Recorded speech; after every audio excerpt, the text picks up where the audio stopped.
Javanokelo, live from Seattle, Washington, USA.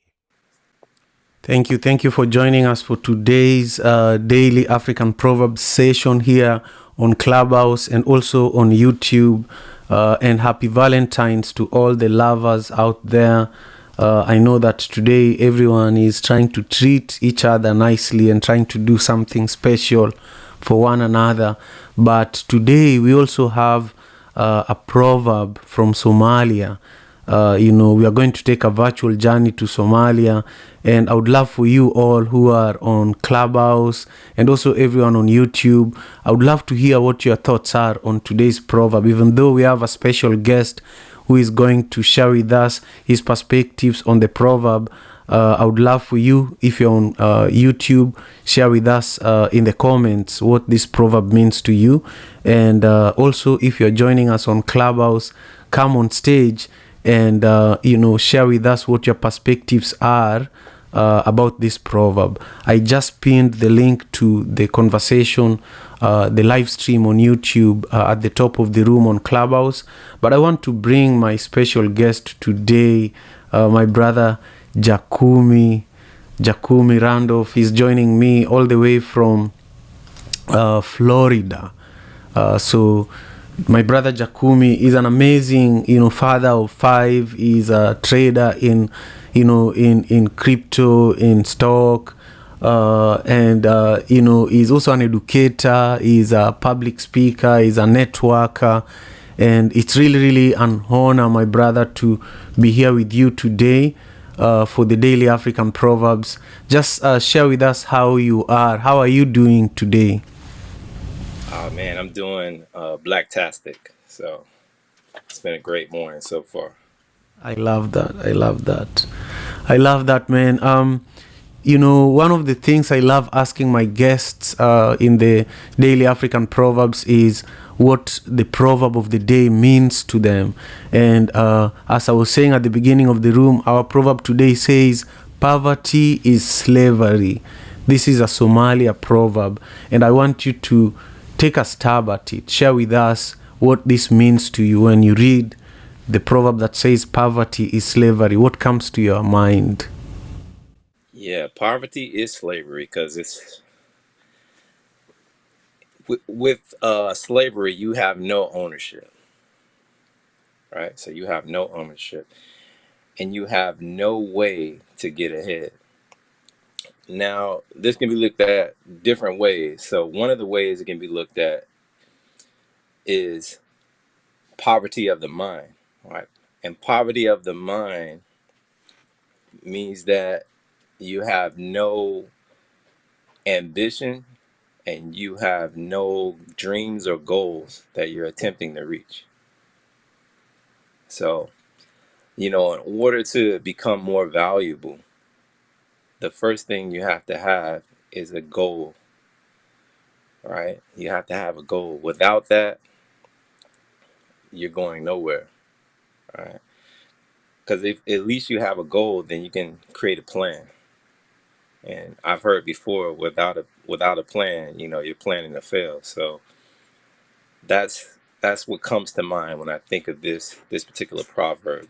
So we have to, have our goals in our mind, and then we have to create plans to reach them. And if we don't have a plan to reach them, we find someone who's reached them that we can model ourselves after.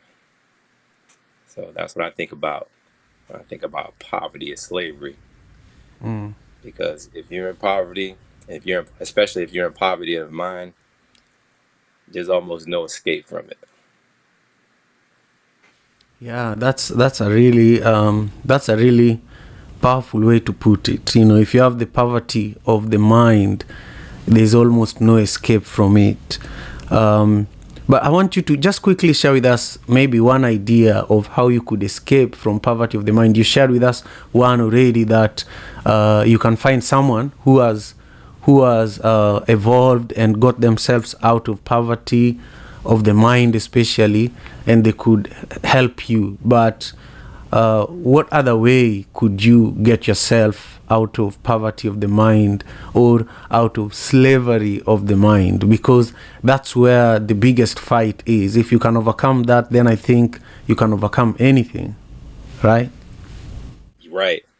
So what I think you have to do, if you've got poverty of the mind right now, is you have to develop yourself. So you have to do personal development on a daily. So what are you reading? What are you watching? What are you listening to?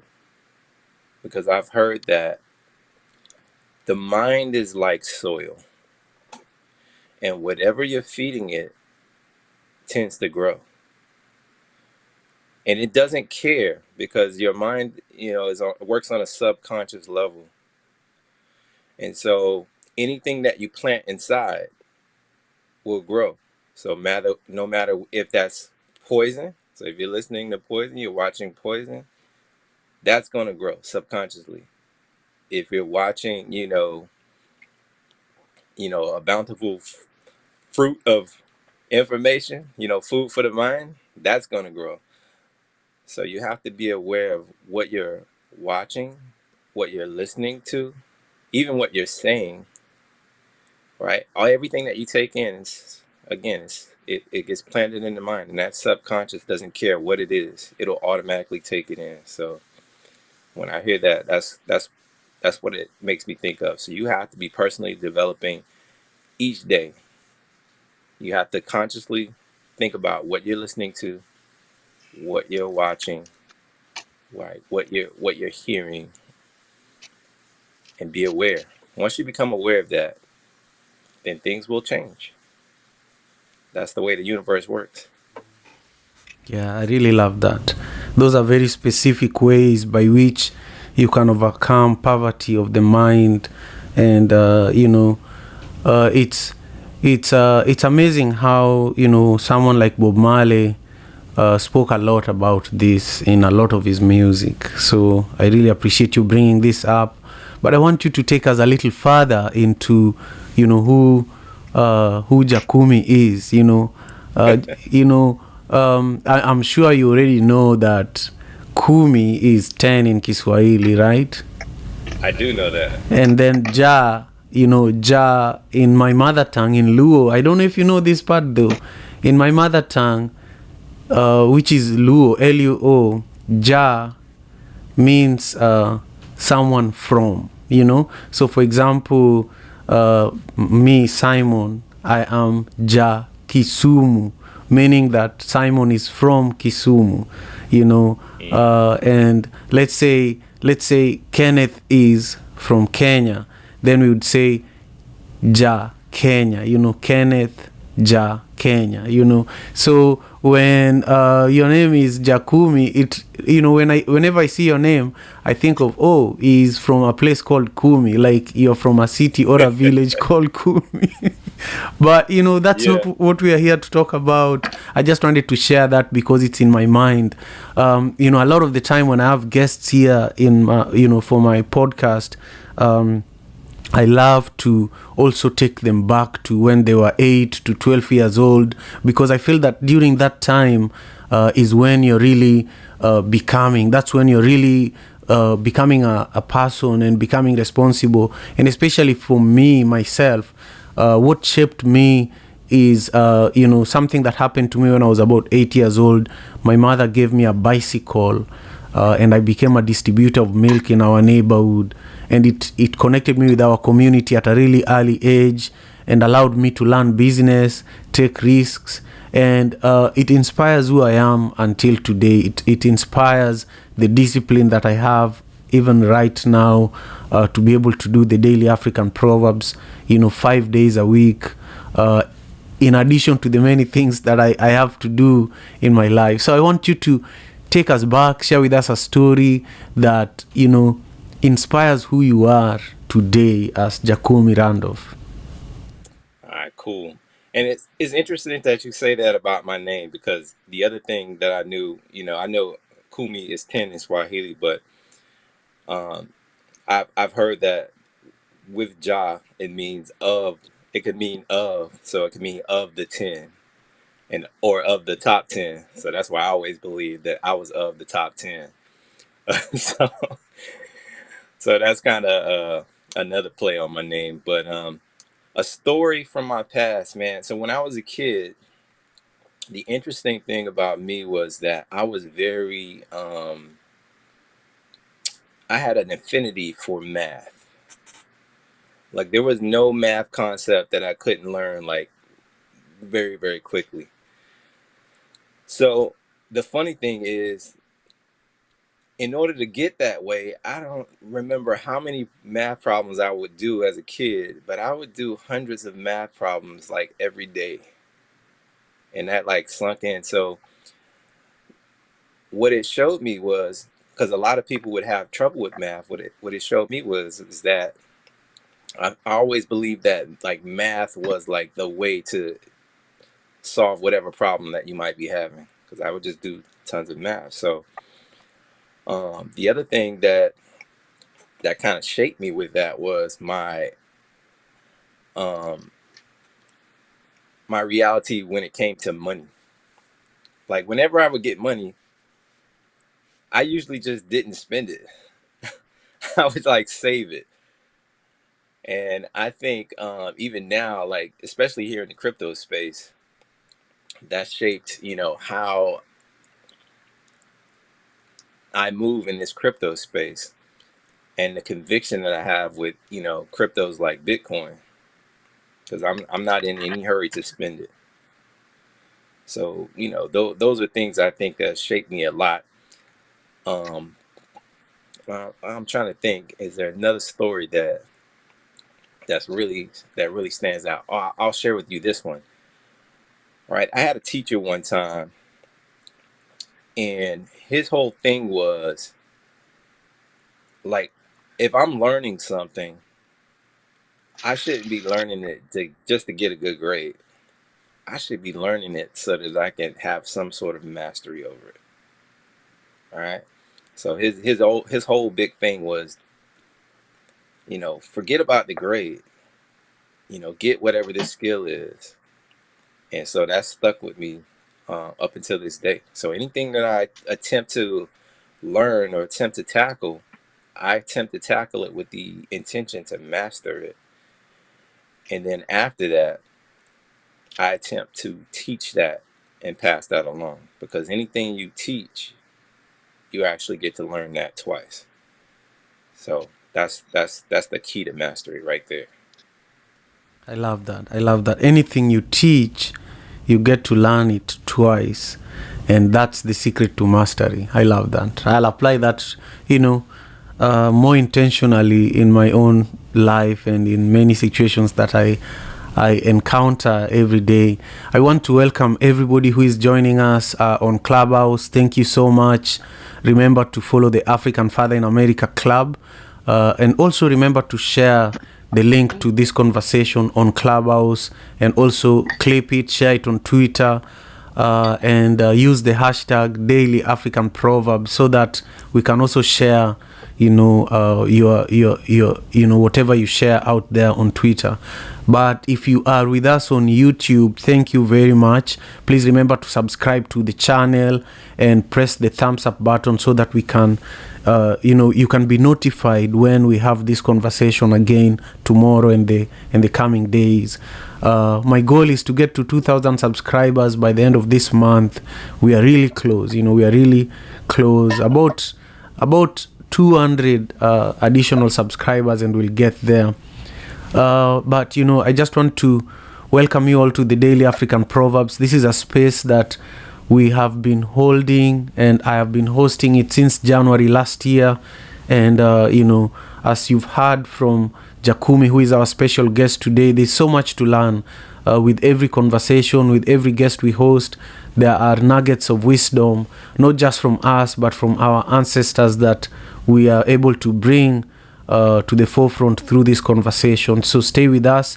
And I want to come back to you, my brother Jakumi. You know, you are involved in quite a few things. You know, you are involved in crypto trading. You are involved in stock trading. You are an educator. You are also a father of 5, children. I just want you to. I see that you're actually a little frozen on my screen right now, but Can I you do hear me hear though? you. I hear you. I see Okay. you now. But I want you to share with us, first of all, as a father, what has your biggest accomplishment been so far, and also what are some of your career accomplishments that you'd like us to learn about, and also what can we learn about some of these amazing accomplishments that you have so far. Thank you so much, my brother. Well, as a father, I think, one of my biggest accomplishments is being able to bring, kids into this world, period. Because um, you never think about it, but every time a child is born, that's a miracle in and of itself. So many things have to go right. So, so to be able to have accomplished that 5 times without any trouble, uh, that has been a major accomplishment for me, at least, and my wife, of course, because she did all the work. Well, she did most of the work. I was there though. Um, Other accomplishments for me, is just being able to get into this space and really learn it. Right, learn it in such a way that I can pass it along to others in a simple fashion. Right. So that's been a major accomplishment. Career wise, I've worked in retail for over 16 years. And the reason that I even got in this space was after the crash of 2008, financial crash of 2008. I remember specifically my portfolio at the time. I was only dealing in stocks, and I was only buying stocks, just like most people. Have a 401k, just buying stocks and having a 401k. I just remember like my whole portfolio in the matter of a couple of weeks just getting cut in half. Like the amount of value in that portfolio just getting cut in half, and I was just a bystander, and I was thinking, I was on the verge of having my second child, and I'm like, man, I got 2 kids now. I'm trying to save for the future, and I just saw my whole portfolio wiped out. If something like that can happen, like what am I gonna do for my kids? I don't want to like leave them nothing, because just going back to my childhood and thinking about what I was taught about money, I realized that I wasn't really taught very much. I If we talking about stock, I was taught even little more little about stocks and just money in general. So my goal was to learn more about this space and be able to build a legacy to leave behind for my children. I believe in the Bible it says that a good man leaves an inheritance not just for his children but for his grandchildren. So I wanted to be that good man. So my whole goal from that point on was, I have to figure out a way to retain the value. Right? I can't see my value pass, because if your value is leaving you and money is created, it doesn't just disappear. The value moves from you, transfers from you to somewhere else. It's like energy. The energy doesn't dissipate. It just goes and changes into another form and goes somewhere else. So I was like, okay, I have to learn to master that. I have to figure that out. So that began this journey down this path to learn about how money actually works in the society that we live in, stocks, options, and now, crypto. So we're in all of these spaces, and we move and we understand how things move in this space and how things relate, and really how small the world is and how connected it is on the financial level. So these are, big things for me. And my major accomplishment most recently has just been able to close the wealth gap, because if you look at, especially here in the United States, the difference between the median income for or wealth for white families versus the wealth for black families, what that gap is, then you'll understand. Like, Okay, if you've been able to close the wealth gap, then you've been able to generate this amount of value for your family for years to come. So that's my major accomplishment within the last 2 years. And the interesting thing was that I was still working while I did it. Man, I was yeah. still working a 9 to 5 while I did it. Yeah. How did you pull that off? Like, what are some of the sacrifices that you had to, you had to commit to in order to pull that off? In order to pull it off, I had to develop personally, right? So that personal development we talked about earlier. I had to believe that I could do it, and then I had to learn a skill that afforded me a way to get it accomplished. And in my case, that skill was trading. So I had to develop not only trading, but I had to develop patience, right? Waiting for things to occur that I'm looking for to happen, and then taking action. The courage to take the action when I see something that I believe is, going to be profitable or fruitful. So, all of these things that most people, when they get into this space, they're in a rush to get, they're in a rush to get paid. But investing doesn't work that way. And that's how a lot of folks get scammed in this space, is they're looking for quick turnaround. They're looking for something to happen immediately. And that's just not how investing works. If you look at the great investors, it's always a long-term play. And so you have to have the ability to be patient. And then the other thing that helped me was, I think being in the crypto space at the right time has really propelled me really quickly to get to where I wanted to be within these last 2 years. The crypto space, my timing just happened to be, on point. But the funny thing is, if you study and you prepare, when the time is right, you can strike, right? And then things can happen for you quickly. But it's only because you're prepared. Yeah, you have to stay ready so that you don't have to prepare when the Get ready. opportunity. Yeah, yeah. Stay ready so that you don't have to get ready, right?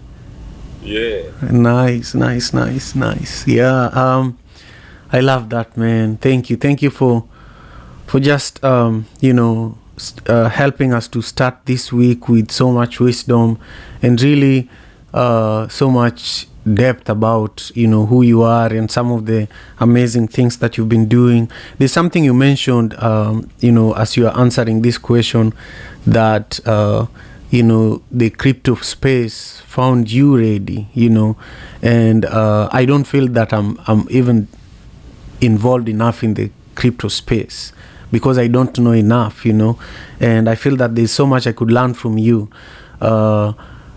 When you say the the time for the digital currency found you ready, what does being ready, and when was the right time to be ready for crypto in your opinion? And then if you're not ready at that time and you're listening and watching, for those who are watching and listening, what can you share with them so that they can learn from you in this moment and take advantage of this new revolution? Because if you look at the Super Bowl yesterday, a lot of the theme was around crypto and the current wave of crypto. So speak to that for a moment. What does it mean to be ready for this new era? And if you're not ready at that time, what can you do now? Well, I just knew that, from my mentorship, that like this space was growing. And so the thing is, we know it's coming, right? We can see the fact that we use cash less than we've ever used it before, right? Most people don't carry cash. So your money's already digital. So you have to understand that, okay, money's already digital. And this is just a new way to move value. So if you know that, you might as well learn how it works, because there's gonna be a point where either you choose to learn it now, or you have to learn it later. I was in the camp that I might as well choose to learn it now. So now, as far as me being in it at the right time, right, I had mentorship telling me to watch COVID. So in 2019, as early as November 2019, we started watching, cases of COVID in China. All right, we started watching this, and then we started to notice, cases expanding. And so it was only a matter of time before it would hit, the rest of the world in the States. And we just kept an eye on that, right? We kept an eye on it. And as it became apparent that it was coming to the States, now we're watching that, how this is going to affect the world's markets. So during that time, we just kept watching it. And then I remember the week that President Trump decided to declare a lockdown or a travel ban on the country, and then the NBA, the National Basketball Association, they shut down the games. That was the week that we saw, the markets plummet. And the other thing is, we also saw the crypto space plummet.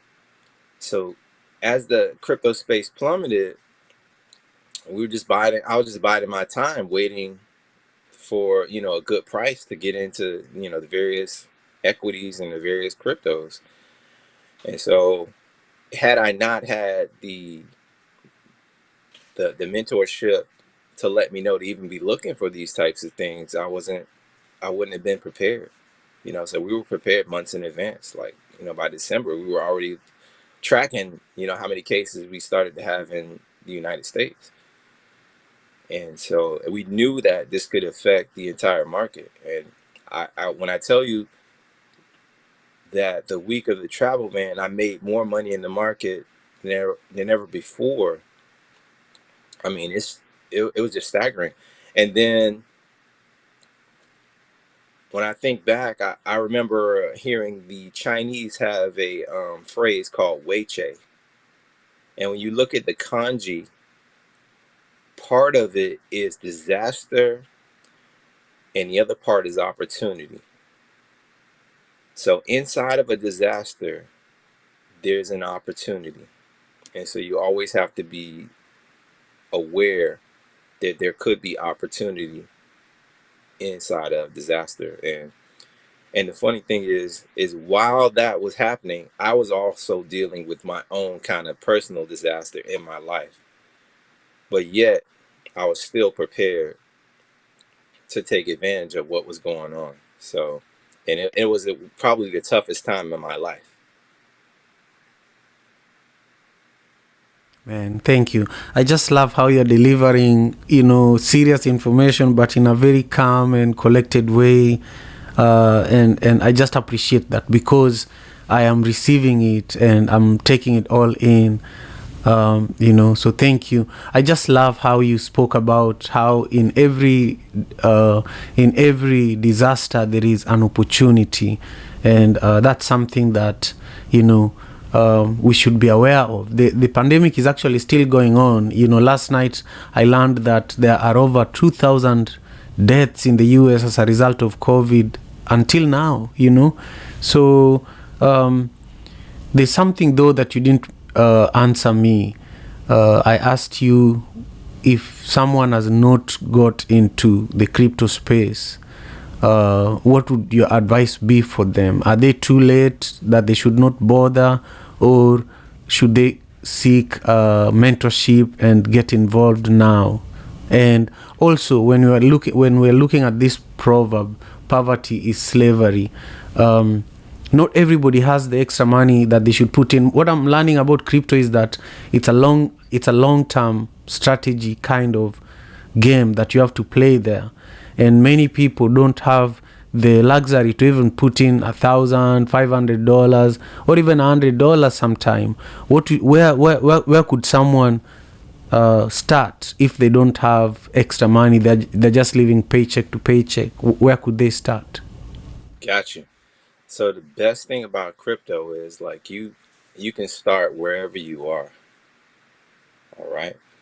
And as far as mentorship and as far as, getting started in this space, one of the best places that you can get your start is if you're on Clubhouse and you're listening, you can join us every weekday, 7 a.m. for teaching or for Bitcoin basics for beginners on the Black Bitcoin Billionaires. So you can start getting your foundation there, and you can do that for free, right? You can also join us at 3 p.m. Eastern Standard Time for Crypto Virgin Hour, and that's every weekday as well. So Monday through Friday, you can join us for both those. We do those each day. I also, on Mondays, typically teach a class called Teaching Bitcoin to the Babies, where we kind of break that information down so that you can teach it to your children as well. And we share what the resources that we use here in the household to start teaching our kids, because we got to get our kids into this space as well. And so we give you the resources that you can start with that. And if you have any extra money at all, right? So even if you're living paycheck to paycheck, there's things that you choose to put your money in, right? Because I used to think that, the rich and the wealthy, they usually take their money and put it in investments, and whatever they have left, they pay their bills and stuff with, right? And then the poor and the middle class, what they do is they pay all their bills first, and then whatever they have left, I used to think that they take that and they invest it, but that's not true, right? Most times you spend all your money on your bills, and what you have left, you say, oh, maybe you found like an extra $10 or extra $5 in the cushion, and you think, you know what, I got $5 more. I'm gonna go spend that too. So you don't invest it. But the cool thing about things like Bitcoin is you can take that extra money, you can buy just $5 of Bitcoin, right? You can buy $5 of Bitcoin and put that aside. All right. So once you start understanding and learning this space, you can start investing right away. You don't have to have a ton of money to invest. If you have something left over, some kind of discretionary income, something that you're not spending, you can put that in Bitcoin, and that can be your long-term investment strategy. And we call it dollar cost averaging. Every week or every 2 weeks, you can choose to put a small amount into this investment. It's just like a 401k at your job. It's just like whatever your employee stock plan might be at your job, where they're taking a small amount out of your check and placing it into these funds. So you can do the same thing yourself, and this will teach you not only patience, but it'll teach you, some consistency. So those are ways that you can get started and start learning about this space. A lot of the information is free and it's out there. We share tons of resources in those rooms. So even if you're not on Clubhouse, you can catch us a lot of times on Mondays, like 11 a.m. on YouTube. We'll do the Genesis, what we call the Genesis block. So you can catch us on YouTube too. So be on the lookout. Thank you so much. Now, back to the proverb of the day, and also just quickly to everybody in the room, thank you so much for joining us for today's daily African Proverbs. today we are taking a virtual journey to Somalia, and the proverb says, "Poverty is slavery." This is what we would love for you who is on stage to think about, and in just about 2 minutes you'll be able to share with us your perspectives. And then if you're on YouTube, I urge you to also share in the comments what this proverb means to you, and also remember to subscribe to my channel, and push the thumbs up button so that when we go live again tomorrow and the coming days, you can be notified by YouTube. And if you're on Clubhouse, please remember to share and clip this conversation and ping 3 to 5 people into the room right now, so that we can all gain some African wisdom, hopefully by the end of this conversation. So Jakumi, really listening to you makes me think about this proverb. And now I have this question, the last question before we listen to our audience members. Do you believe that this cryptocurrency wave can end poverty? So potentially, because the thing here with, say, an asset like Bitcoin is, if you're getting into Bitcoin before a lot of these major corporations. So this last year or so, we've seen a lot of corporations start to come in and put Bitcoin on their balance sheet. Well, I was investing in Bitcoin before them. And so what that did is it allowed me a way to front run any kind of value shift in that asset, because to them, I was in early. And so all they did was made the asset that I had more valuable. And if we believe, like I do, that this currency is more valuable than even it is right now, at the price that it is now, it allows you to get involved with this asset. And as more corporations come in, you again, you get the front run those corporations and get that value just because they joined the bandwagon because of something you already saw. So it's the first time in history, I think, black folks are able to front run these types of assets. As never before in history we've been able to get in front of something like this. So I think it's a unique opportunity in our time. I love that. I love that. Thank you again. Please grab a pen and paper and begin taking some notes, because we are just about to hear some amazing nuggets from our, friends and community members who are on stage with us today for the Daily African Proverbs. I see that we have Kay. Kay, how are you? Share with us where you're joining us from, and what this proverb from Somalia that says poverty is slavery, what it means to you. And also, if you have any comments to this conversation that I have been having with my special guest, Jakumi Randolph. Thank you so much. Just take a minute also. Thank you so much. Greetings. Thank you, Jakumi. I say it lightly because I'm afraid that I'm wrong. That's interesting. I also did a thing with crypto. Is it crypto? But anyhow, one of the things that was interesting to me is that I made more money in the stock market during this pandemic than I've ever made before. And that was interesting to me. However, my crypto was just bleeding, and I backed out. But not so much because I know better than that, but I still did it.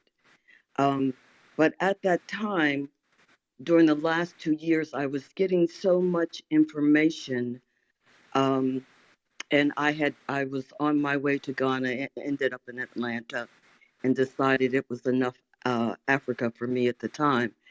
And but because of the pandemic, and then I was by myself, I was getting a lot of negative information, just in general in the world, what was going on with the corruption in our government, uh, senators saying that we should be willing to die for our grandchildren, just horrible things that were going on, and it was depleting my spirit. And sometimes you don't know that you're ill until you start to get better, and that's what happened to me. And I also believe that uh, in the detours that we have, that there are blessings because God's everywhere, and that God is in distractions. And so I realized that my spirit was so low that I had to reassess what I was letting in, since everything starts from spirit. So when you say poverty, that's the first thing that I think of. It's poverty. First, you have to deal with the spirit of poverty if we're going to make a real change. And I remember one time I was on the continent, and there were a lot of little children, but I heard one little girl say, "She smiled at me." And I saw how that built her spirit up.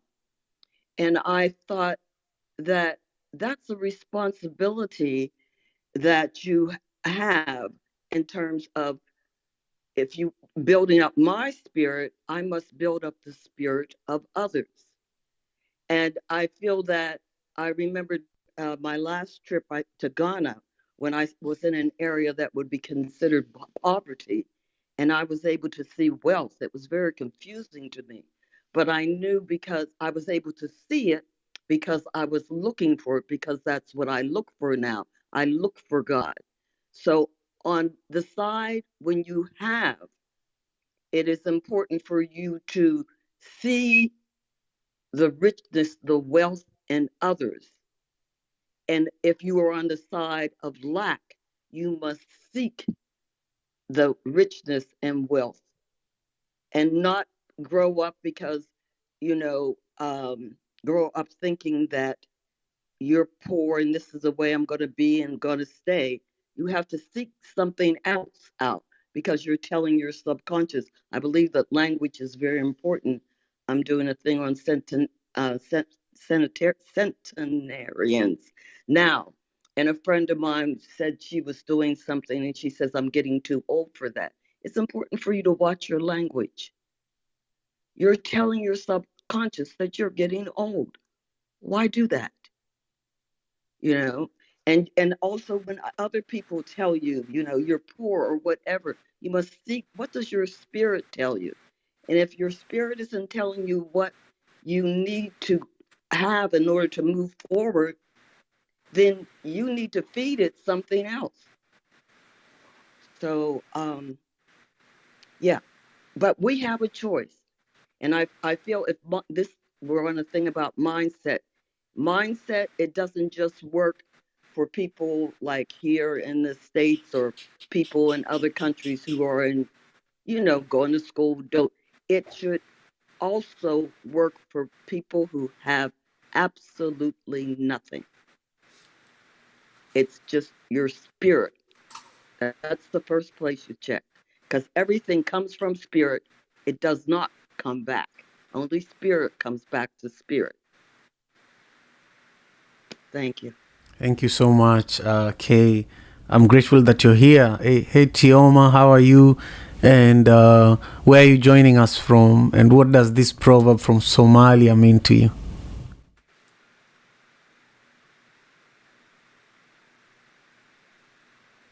Was it? I'm sorry. Did you call me? Yes, I did. Okay, sorry. You know, it's a busy time of morning for me, but I'm so glad that you're here, that I just had to come on. And again, thank you for opening this room up, you know, and inviting us to look at these wonderful proverbs that you bring. And there's always, always so many realms of meaning that they stretch into. So thanks very much for Jakumi and for Kay for their perspectives. Again, you know, myself and my husband were looking very much more closely at cryptocurrency, and you know, it's called the Great Leveler.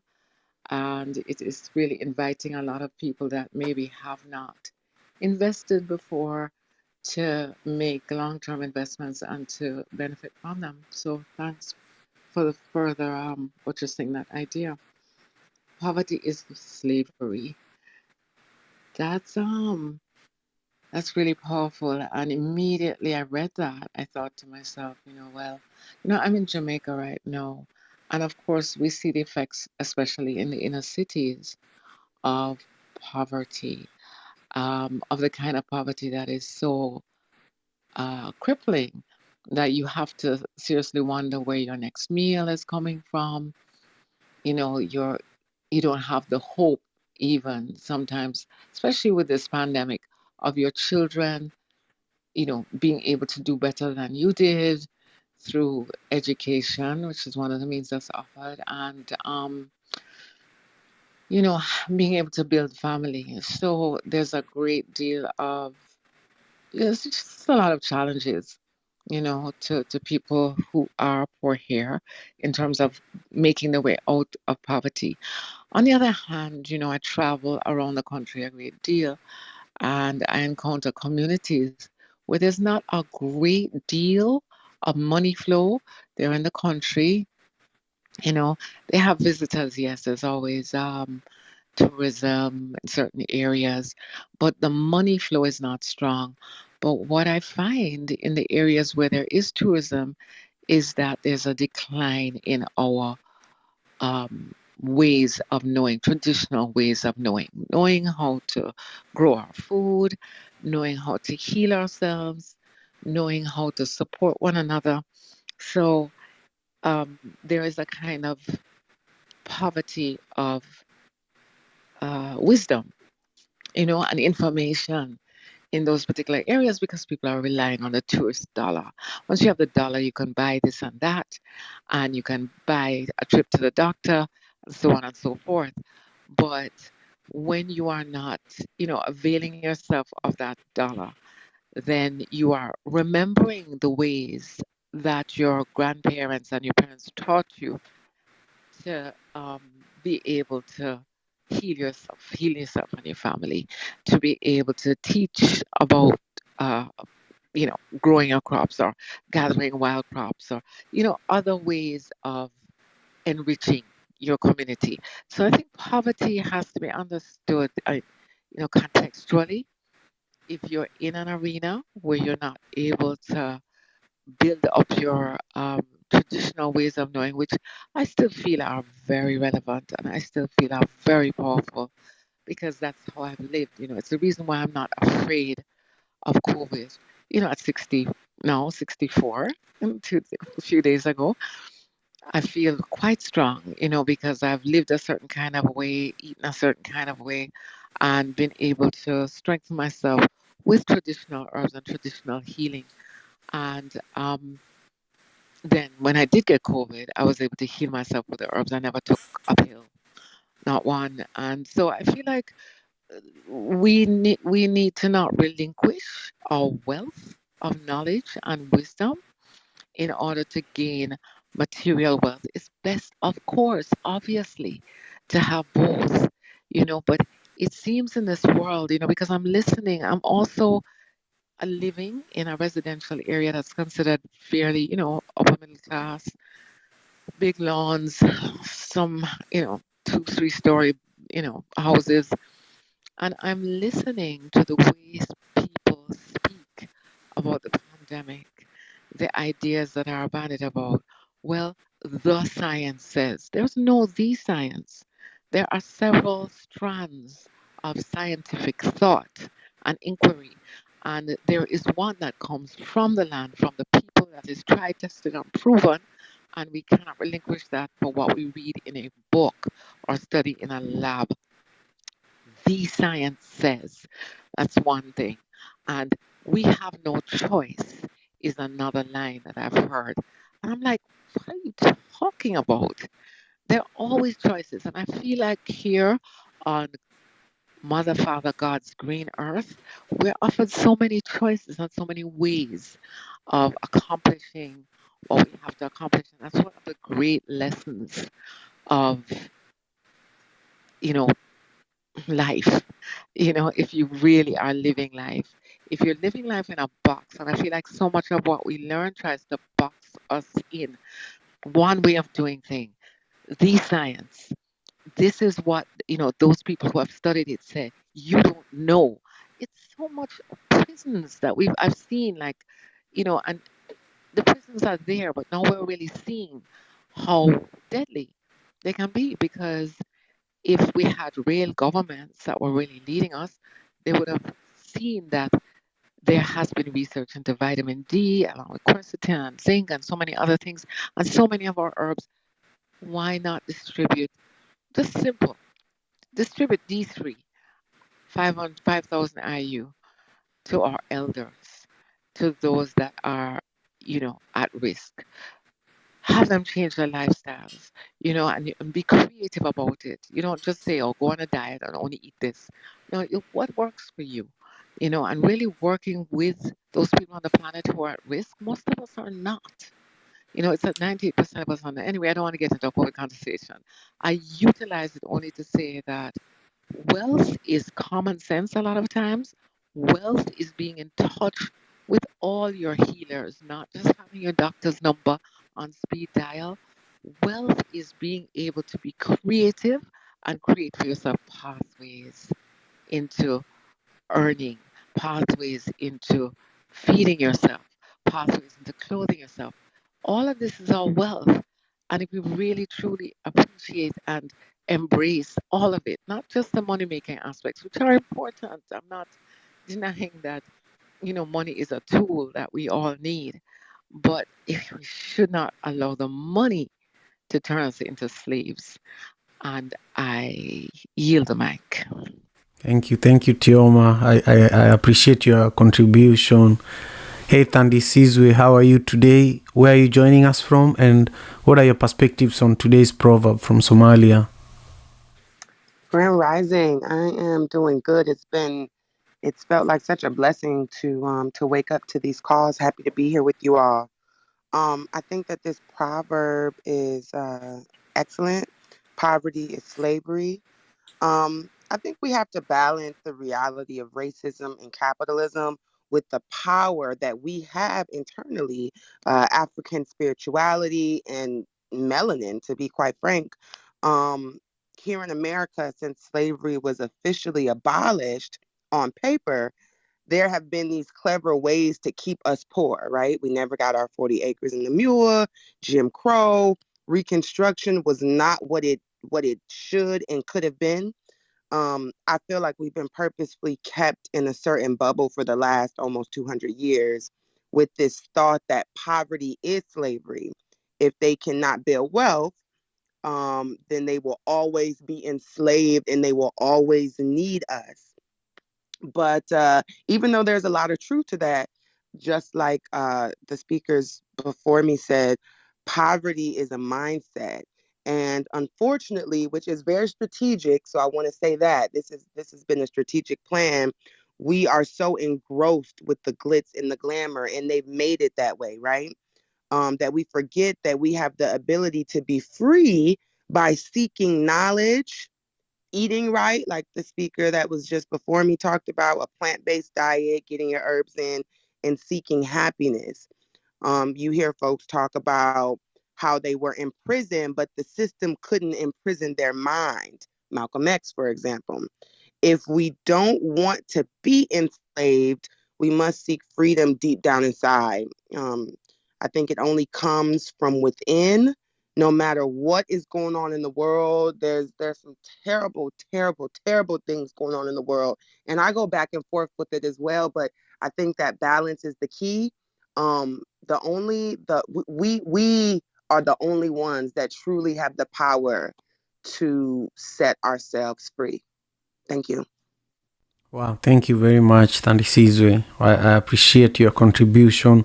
Hey, Zil, how are you? And what are your thoughts about today's proverb from Somalia?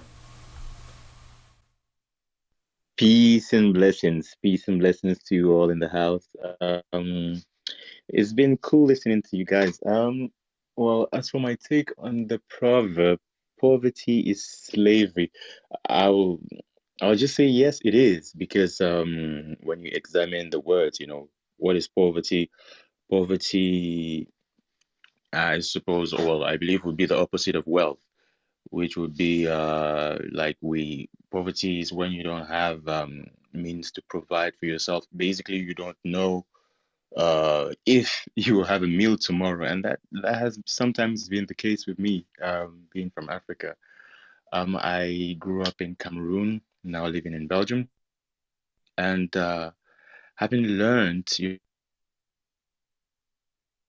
exposed to over here, I would say, well, poverty simply because the system that has been set, especially for us as Africans, our minds has have been limited to think of wealth as money.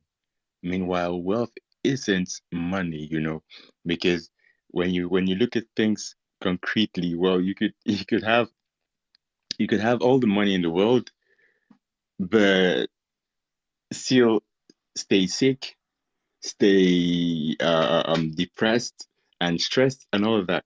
So the reason why we are poor, I would say, is because we haven't learned what wealth actually is. We've been trained from our parents and grandparents to go to school, get some training, not education, get some training and get into a job and then pay bills from then on till we die. So we're going to stay poor forever. And there have been economists who've come to Africa and study the land and say, well, you could literally pick money from the ground here if people knew what they sat on. So at the end of the day, we Africa's poor. Well, the wealthiest place is where you find the poorest people, because our minds have been locked in a certain place where we cannot actually see how wealthy, and I don't even want to talk about rich, well, riches, because riches is, well, it's all about how you quantify the wealth you have. So poverty is slavery because we have been reduced to people that now sweat and bleed for the wealth of others. So we go to school, get all these degrees, and then end up sometimes even jobless. You've learned so much, and well, what can I do with this? You learn psychology, philosophy, and all these things, but still, well, tomorrow is not a short day for you, because that was all about getting a job with someone else structured in order to draw more resources from us. So this is a really powerful proverb, as simple as it is. And that's all I have for now. Thank you so much, man. Just something that is unrelated to our conversation today. There is a Belgian TikTok star who was based in Kenya for a long time, and news broke out yesterday that he was actually, a drug lord who had been imprisoned in Belgium. And like so many white people who escaped prison and ran to Africa, he became a TikTok star in Kenya because he was buying, like very expensive cars, and just doing all those things that people who have made their money suddenly do. And then he was deported. All these cars were impounded yesterday and the day before yesterday. This was all over the news in Kenya. So look it up. Oh wow. Yeah, I look it didn't up. know It's that. quite a crazy story. Yeah, man.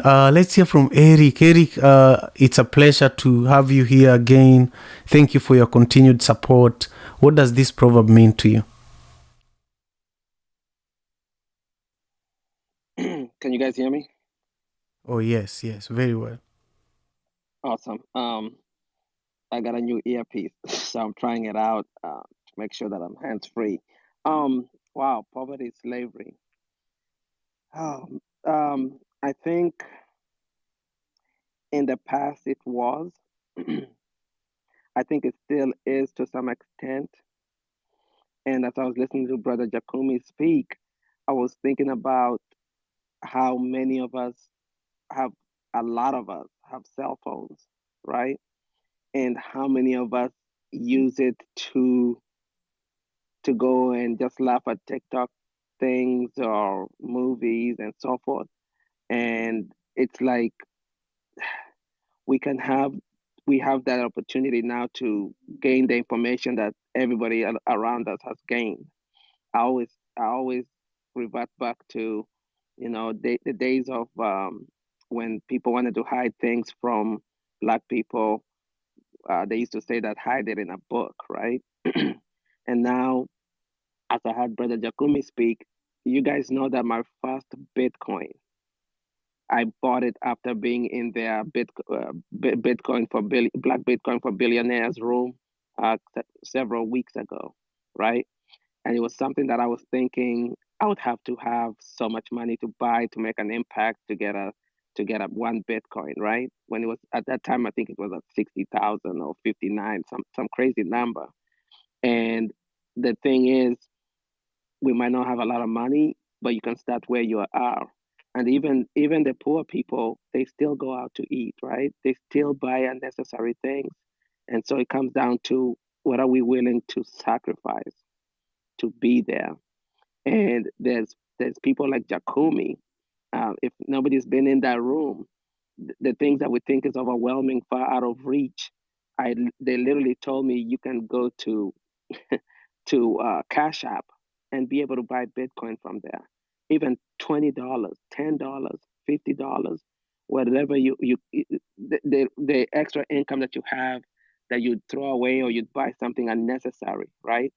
Um, we are creatures of habit, and so for me, when I think of that proverb, I'm thinking, what a profound proverb, but what a proverb at the time. But the time of electronics technology, I can't use that as an excuse anymore. Now, I don't want to get into the details of what Mr. My phone went to sleep, but Mr. Zill was talking about in terms of Africa and the rich um, minerals and natural resources we have. That's a different story. That that doesn't kind of apply to this proverb for me. But for the things that we can control, I have to say that we have that opportunity now. Everything is within reach, and it doesn't take much to Google to get information, because information is power. Information is the way out of poverty and slavery, right? To some extent.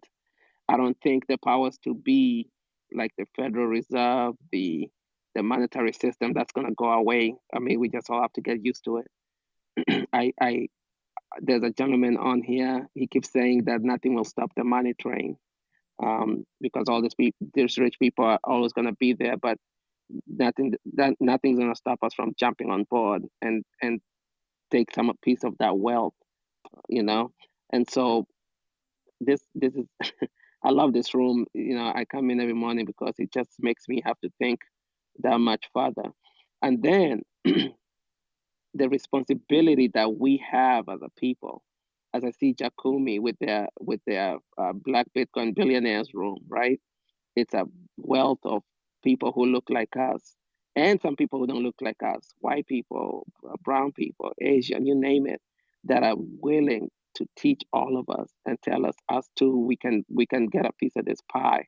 But they teach, but guess what? Out of that, some will and some won't.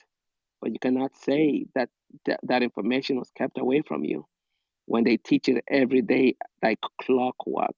They're there at 6 in the morning. Ask him. I think he spoke a little bit about it. And it's upon us to not only do it, but we have to share the information on Twitter and on our spaces on our Facebook. Why? To reach one, right?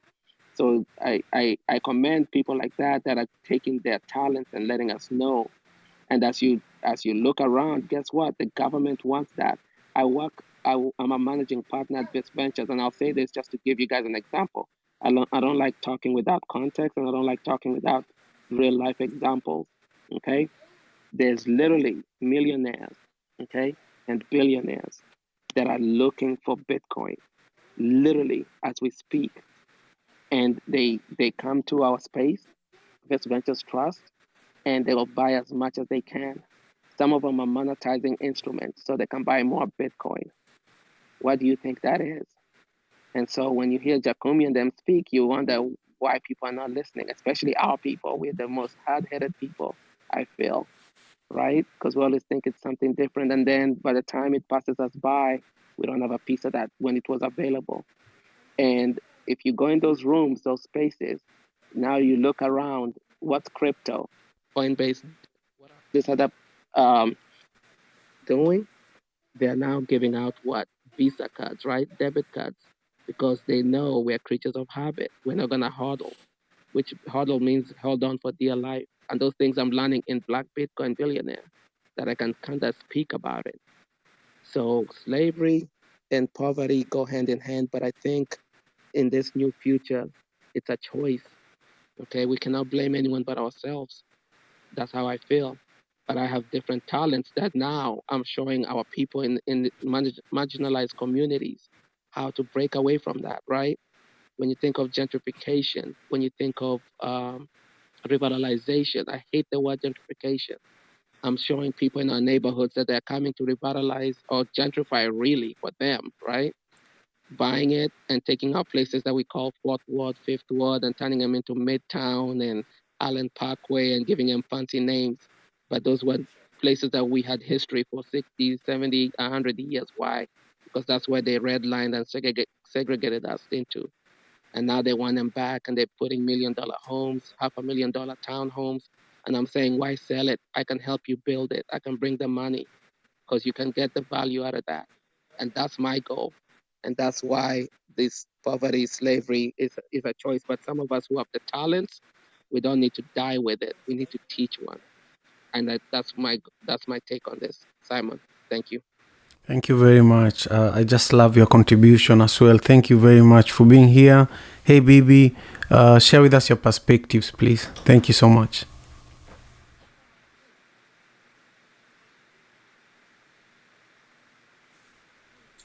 Okay, it seems Bibi is away from her phone, so we will quickly go to Census so that Census can share her perspectives, and then in a moment we will come back to you, Bibi. Census, how are you, and what are your perspectives on today's proverb? Oh, hi, Simon. I am good. My perspective on today's proverb is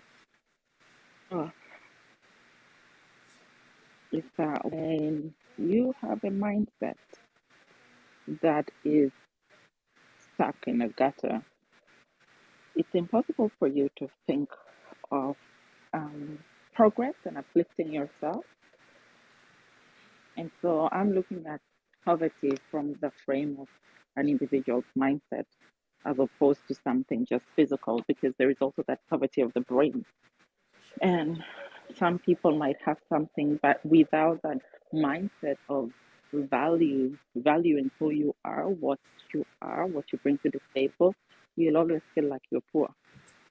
So that's what I think. And the future is upon us. Through crypto, through NFT, we have the opportunity to change what the world sees, how the world operates, and even set value on who we are and our culture. And as you can see, I have an NFT on the words that look like me. Yeah.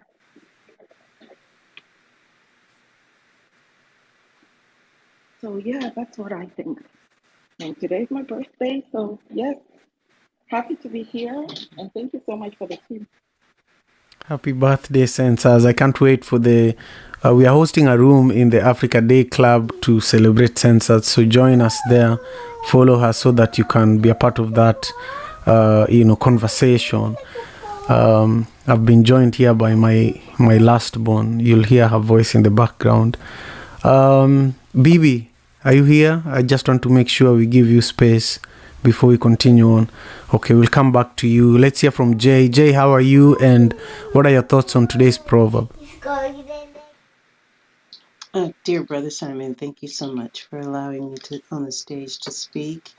And I agree with Brother Randolph and Brother Eric that education is essential and each one must teach one. And blessed are the pure in heart. And you have a purity where what you know you're not keeping to yourself. You're not selfish with it. You want to give back, and you're giving back in a way that can help others gain wisdom and gain knowledge, gain understanding, that they might also rise out of their condition, whatever that condition, that lack of knowledge or comprehension, understanding, or that condition of lacking the basic things that you need in life. So I appreciate that. I appreciate that you're doing it in a calm, as Brother Simon mentioned. I've heard people talk about crypto, and I'm like, okay, you're too anxious for me. It doesn't feel right because you're anxious. So when you're talking about it in a calm, reasonable, rationed way, coming from knowledge and understanding and education, it really does help me to want to understand even more about it. So that's as far as I wanted to go with crypto. But other than that, I've always felt that whatever poverty means to you, poor people monetarily are in the majority. They are empowered. There is a lot that financially strapped people can do because they are in the majority. It is that mindset that's holding you back from accomplishing so much that you could actually do in order to overcome the destructive actions and behavior of and conduct of those that are holding you down and holding you back. But that mindset keeps you there. This is Jane. I'm finished speaking. Thank you so much for allowing me to talk. Have a blessed day. Thank you, Jay. Have a blessed day as well. Thank you for your contribution. Hey, Christopher, how are you? And what are your perspectives on today's proverb? Yes, good afternoon, everybody, from Atlanta, Georgia, USA. Um, yeah, the title is very powerful. Putting slavery and poverty in the same sentence. How we say it's a double whammy. Um, I break it down as, slavery is about control, more or less human control. And, poverty technically is not. But then again, poverty is human control and mind control. Slavery is everything also, mind, body, and spirit. Meaning someone that is in slavery is being controlled. Not to say, well, they're in poverty. They just being controlled. And first, I kind of look at it, globally, because poverty or slavery to me to me personally is a very hard subject to talk about. And just the whole concept of why does it exist? Why does it exist globally? We might say, yeah, well, poverty is different here in America and poverty is different in Africa. But to me, it's the same thing. Same story, different place. And it is what it is. You're no less in poverty than we are, and vice versa. Poverty is poverty. And even to the point of even if it's financial, worst case, if it's spiritual mindset. Um, so that's kind of how I break it down. Like I say, it's a hard subject for me. And I just ask everybody, why does it exist on earth, period? you know, who are to have such words or system on earth. You know, we're all in the same boat. And, you know, it's a global thing.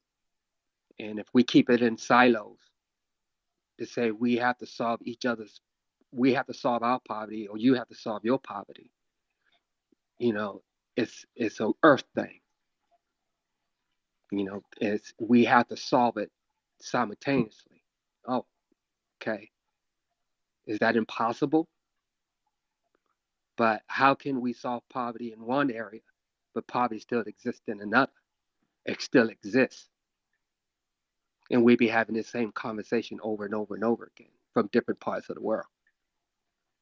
So I look at it, like I say, globally, but it really hurts me to know in different places, yes, poverty can be solved by what created it. You know, if you're talking about money, if it's about money, okay, plenty of money. What's the problem? If you're talking about mentally, okay, what's the circularity of that of helping? Some mentally is so gone that money can't help it. It's going to take another human to help it, a human connection. You know, you can't just throw money at poverty. It's not about money,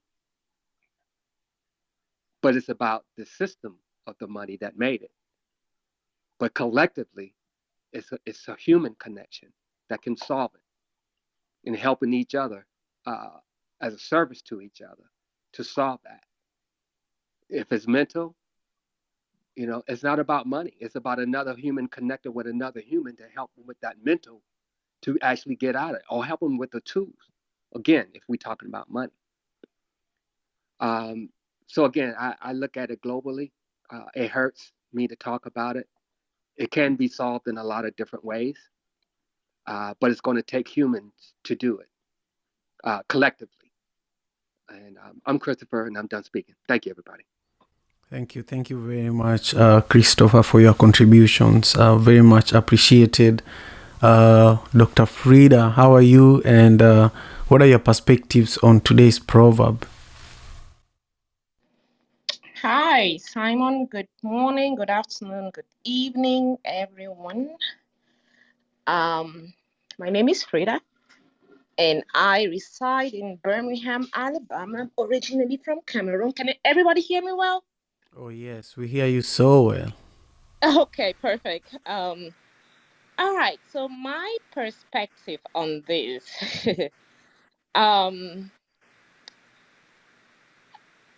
so I am just gonna not even talk about the historical part of this. I think somebody already touched on that. But, you know, as in the past, contemporary slavery arises at the conjunction of vulnerability and prejudice. And we all know that, you know, I think when you are poor, you are at a disadvantage to be easily prejudiced. If that makes sense, I think so. But specifically, this means that for people to be enslaved, right, they are both dehumanized by the slaver and in a position of relative weakness to that person of the person, you know, enslaving them. I'm trying to you know, put this in my head well so it can sound right, but most commonly people are vulnerable because of their material poverty, though in some instances, you know, such as forced recruitment of children in war, vulnerability may be to, you know, threat of physical violence. But so what I'm trying to say, if I'm not making sense, is that, you know, when you are poor, you are at a very, very vulnerable position in the sense that people take, you know, advantage of you, and that may kind of lead, and I'm trying to connect this to, you know, the slave part of it, that may kind of lead to some enslavement where, you know, it's a give and take relationship. So I wanted to point that out in that light, and also echo the mindset poverty that others have mentioned. I think that, um, I think that when you come from a mindset of poverty, that also translates into an enslaved mindset of financial limitation. If that makes sense, I'm trying to make sense of this. But when of course we know that when you are, you have that poverty mindset, it limits you from doing a whole lot of things. And I always tell people that most, if not, well, not most, not most, some Africans, given our background, where we come from, our culture, we tend to be mentally enslaved financially, because there are certain things that, we have been taught. I think most, or some Africans, if not most, are fall under the limitation. So we are so limited in the things that we do. I don't know if we were taught that by, maybe just growing up or in schools or by our parents, but we are so limited in the things that will make us grow. And that puts us in a very, very vulnerable position when we are out there being competitive in the global world, right? Some Africans, if not most, are not that competitive when it comes to the global market, because we are very limited in how we think, in how we do things, in how we go out there and find things and want things to happen for us. So so that's what I'm thinking in my head, and I'm hoping that it's making sense, because it's not making sense while I'm It is. It while I'm is. It talking is. okay, while I'm talking about it. It But is. okay, so that is my perspective on this. When it comes to cryptocurrency, and like others have said, I think it's hey, the future is upon us, and that is cryptocurrency. I didn't watch last night's game, but I had to go YouTube the much talked about halftime show. It was great, which I did that this morning. However, I was more intrigued by the commercials. And after doing my research, I actually noticed that commercials, just those commercials cost 6.5 to 7 million per ad, right? And crypto, FTX trading, Coinbase were amongst the handful of cryptocurrency exchange companies who shelled out the reported 6.5 million for 30-second ad spots. Wowza, right? So what does this tell us? Crypto has come to stay. And I think that this is a space where Africans are not, that involved in. And again, it goes back to the limitations. We are so limited in the things that we do. Again, I don't know if it's just, the way we grew up, the way our parents, maybe the way our parents trained us or whatever, I think most of us, we grew up knowing that, hey, the way to make more money, to be successful, is probably being a doctor or an engineer and all that. And there's just several things that we just didn't, we were not taught that maybe going out of this, or maybe doing this, is probably going to be way much better than becoming a doctor or becoming an engineer. You're going to be, becoming what a lawyer, and things like that. So for the cryptocurrency space, I think that we actually, as not just Africans, Black people, we need to really invest. But again, crypto is a great investment, but it's also high risk, right? You must be diligent to invest in this space. I think I was listening to somebody today where they said, a total of $66 billion have been stolen from cryptocurrency. So as much as crypto is the future, we have to vet every investment we make. You can also lose, of course, you can lose money genuinely from cryptocurrency. For example, I think somebody also gave an example of Elon Musk, where he can go and say something horrible on Twitter, and guess what? Dogecoin tanks, right? So we need to start encouraging. I think my brother Eric, I think it was Eric that mentioned that we need to start, changing our mindsets, teaching, our folks on how to, grow wealth, on how to build wealth by educating them and all that. So, well, excuse me for rambling, folks, but that's all that I had to say. Thank you, Simon. You're most welcome. Rambling is good. It's good. That's where the gems, are found. So thank you again. I want to check in with Bibi one more time before I come back to Jakumi to close us out with these closing remarks. And also, Jakumi, share with us how we can support you, how people in this room can support you. So, Bibi, are you there? I just want to give you an opportunity to contribute. Okay. Yes, I'm here. Can you hear me? Yes, very well. Okay, good. Sorry about that. I'm actually heading to my doctor's now, but I was able to write to you. But I'll go ahead and give um, my quick interpretation today. Um, I was saying that slavery restricts you, but poverty you can break away from. And I know it's not um, something easy, especially when you're born into poverty and all you know is poverty.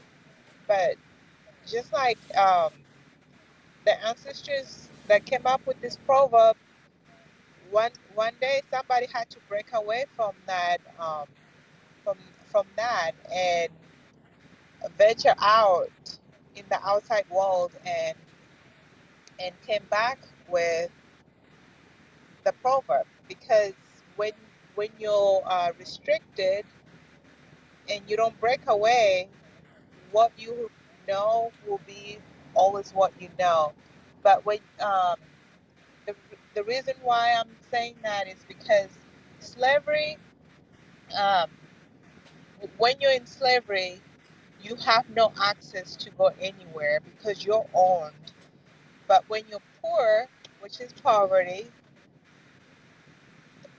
you do have the opportunity to break away from it, but that access is not given to you. You have to get it from a different place.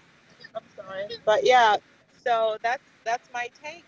Our mindset, like everyone said before, our mindset. Once we change it, we can change that poverty, and that's my take. Thank you, You. baby. Thank you so much. And I hope everything goes well with your doctor's appointment. I do want to let everybody in the room know how you can support the Daily African Proverbs. Number one way is to go to my Instagram or Twitter and click my link tree. Once you click my link tree, you'll find two things that you can do to support the Daily African Proverbs. Number one, you'll find a link that allows you to actually contribute, whatever you can financially to support the Daily African Proverbs. This production happens Monday to Friday, and it's not easy to pull it off without the help of other people that I have to pay in order for them to make the time to help me bring this experience, to you. The second way you can help is to subscribe to the Raise Your Consciousness blog. This is a new blog that we have built, and this blog is written as a result of the conversations that we have here. Remember that this conversation is recorded for the African Father in America podcast. It's available on YouTube right now, but we are adding the blog so that if you don't have time to listen or watch it, you can read it. And I really urge you to check that out and to support it. Go to my link tree. You'll be able to find those two ways of supporting. And I really, really thank you, my brother Jakumi. I know how busy you are, and I appreciate the time that you've given us today. So share with us what you heard from our speakers, and also share with us your closing remarks and how we can all support you as well. Oh, indeed. And also So how we can stay the connected with speakers. you, by the way. All right, can you hear me? Oh, Okay, yes, great. very well, very well. All right. So the speakers touched on a lot. But again, it comes back to the mind, and a lot of them mentioned this. Poverty exists in the mind first, because poverty doesn't exist in a vacuum. Ultimately, it comes down to value, right? And what you believe. And people think what they believe is the truth, instead of sometimes finding the truth and then believing that. Let that sink in for a second. Right? So don't let your past kind of sabotage your future because of what you believed at one time or another, right? Be teachable enough to be able to go forward and find out new things, and now you can change your belief, and then you can ultimately shift, the direction of your life, right? As I said before, poverty doesn't exist in a vacuum. There are four levels to being more valuable, right? We call them 4 levels of value. Implementation is number one, and that's for people that do a job, right? They use their muscles to create value, right? But this is limited. You can only reach a certain potential by using your muscles, because eventually you get tired, right? The second level is called unification. These are people that manage the people that use their muscles, right? And again, for these folks, they can only reach a certain level as well as far as their value is concerned. The third level is communication. Communication is used by those that use words. They use their mouths. They're authors, they're thinkers, they're singers, songwriters. These people have a high level of value. But the people that top that, and the final level of value, is those that have imagination. So again, when we talk about poverty and it being in your mind, if you have an imagination, that's the highest level of value you can have, because before something became physical or became real, it existed in your mind first. So the people that are the most valuable in our society are those that have the imagination. And keep in mind that black people, we don't come from poverty. Poverty is just within the last couple hundred years. We come from abundance. There's a reason that people came to Africa to pillage our resources, because we were the most abundant. We didn't have a problem with famine. We didn't have a problem with gold. We didn't have a problem with, any other things that you would consider wealth today. We didn't have that. That wasn't our problem, right? Our problem was we were just so giving. We were so abundant that we didn't protect, all of these values, because we were just so abundant. So we don't come from poverty. We come from abundance. So not only abundance in resources, but in abundance in literature, and abundance in the mind. These are all things that we come from. All right, we built some of the greatest societies on the planet, and you don't do that without sound economics, right? And principles and proverbs, right? So all of these things contributed to us. All right, so I'll leave it at that.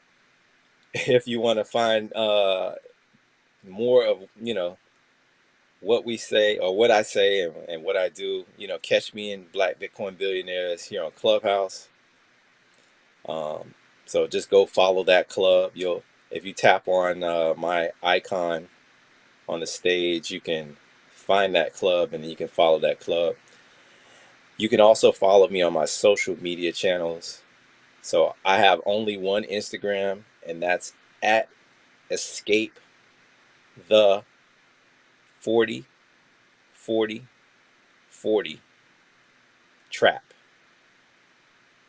No underscores, No extra P's, no extra spellings. I only have that one Instagram. And you can find it underneath my profile here as well. If you also want to support, follow my wife as well. She is at Melanoid Breast Milk, and that's on Instagram. So you can follow her as well. And she's an author. You can even buy the book. So you can buy the book on Amazon. And her book is Melanoid Breast Milk. Building of Foundations. So find that book on Amazon, or you can go to the website, or you can DM her and she can give you a signed copy. So that'll support us as well. I've got some other things in the works, but I'll let you know as we get those rolled out. But I appreciate, coming on and being able to just chop it up with the community and dig in on some of these proverbs. These are some of my favorite things to get into. I love African proverbs. Thank you, Jakumi. Yeah, your presence and your wisdom has been, truly, truly amazing. And, congratulations on all the amazing work.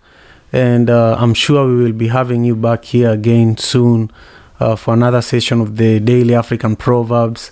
And to everybody who joined us on YouTube, thank you so much. Remember to subscribe to the channel. The goal is for us to get to 2,000 subscribers by the end of February.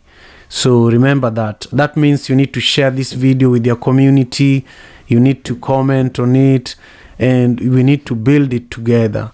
If you're on Clubhouse, please remember to follow the African Father in America Club. That's the name of my podcast as well. So you can catch today's conversation on Apple Podcasts and all other podcasting platforms an hour after this room ends. So with that, we have come to the tail end of our conversation today. Jakumi, thank you so much. Have a beautiful, beautiful Valentine's Day.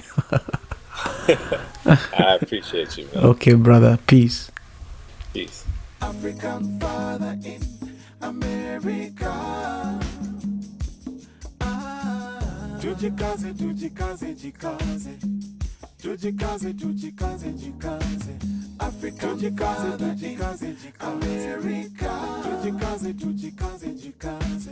You are listening to African Father in America podcast by Simon Javanokelo, live from Seattle,